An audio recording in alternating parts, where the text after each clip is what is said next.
In this review, let's fully load this charger with all these tablets and battery banks. Let's unbox. It is very small. It's much smaller than I had imagined. Only this big. Wow. 2 power delivery ports, 2 traditional USB ports, probably has a QC3 compatible. Okay, power cord.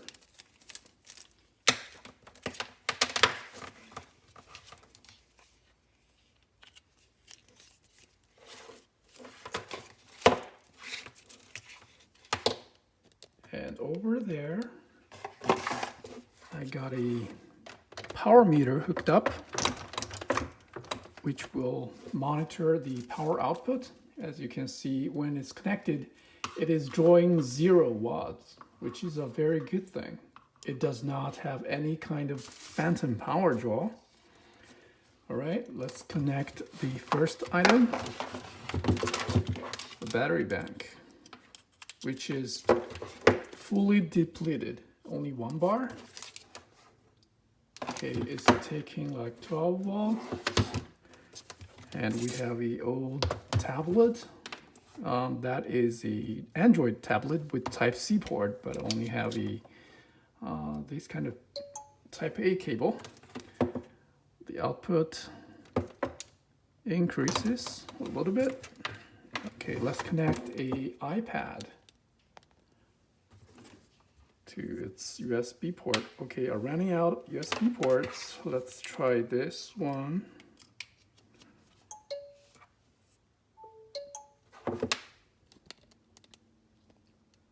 Drawing 22 watts. Now I connect another Windows tablet.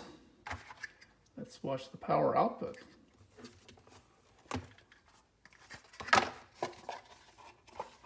And this thing is rated at 65 watts.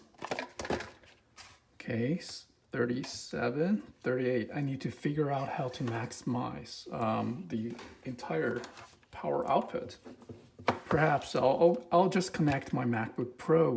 All right, I think I find out about a way to finally almost max out the 65 watts output by connecting a MacBook Pro 13-inch right here, and we got a big battery bank that's capable of doing at least 10 watts.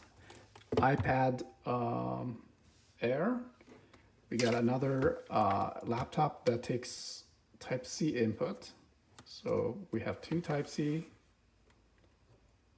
and these 2 traditional USB-A. And the maximum I'm getting is 58.7 watts. As you can see, we got also a coconut battery on my MacBook Pro. That's saying it's taking 7.6 watts, but that must be inaccurate.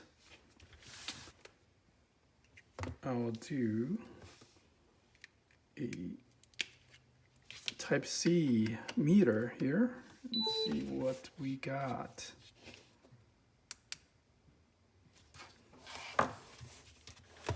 It's kind of reverted. Let's take a close look.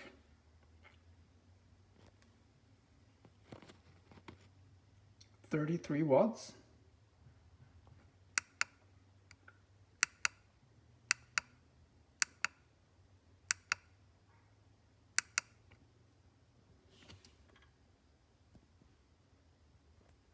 $11.7 volts. Power as 33.69 watts.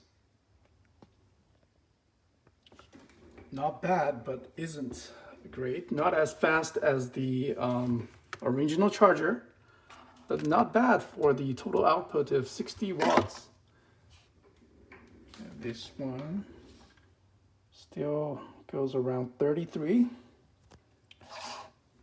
Okay, let's take a look at the user manual.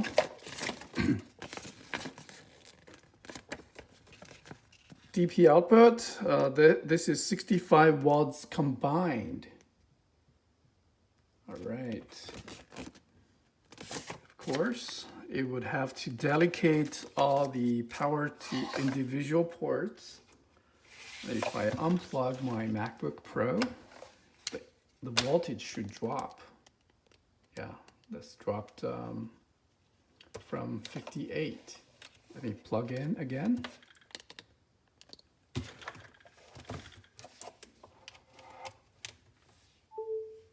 Look at the reading. 55, 56, 57. Yeah, almost 60.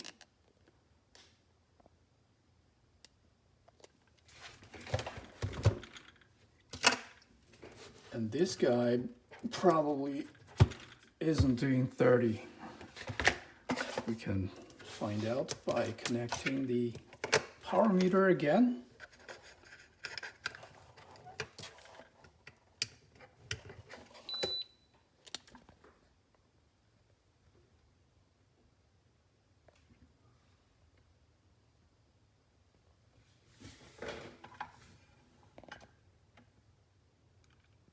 Yeah, around 32 watts. It's definitely fighting for that power with the MacBook Pro. See, the Coconut battery app will take a minute to refresh. It's still showing less than 5 watts.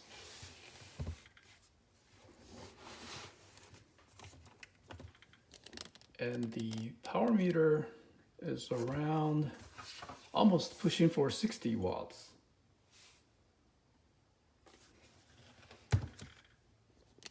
Coconut battery got refreshed, saying 25 watts. But as we just measured, it's around 33 watts. 59, yeah, I think that's it. All right. 72.4. After I disconnected the other USB Type-C one, wow, that is amazing. Of course, there are conversion loss. As you can see, the MacBook Pro is charging at 70 watts. 70. Wow, that is cool.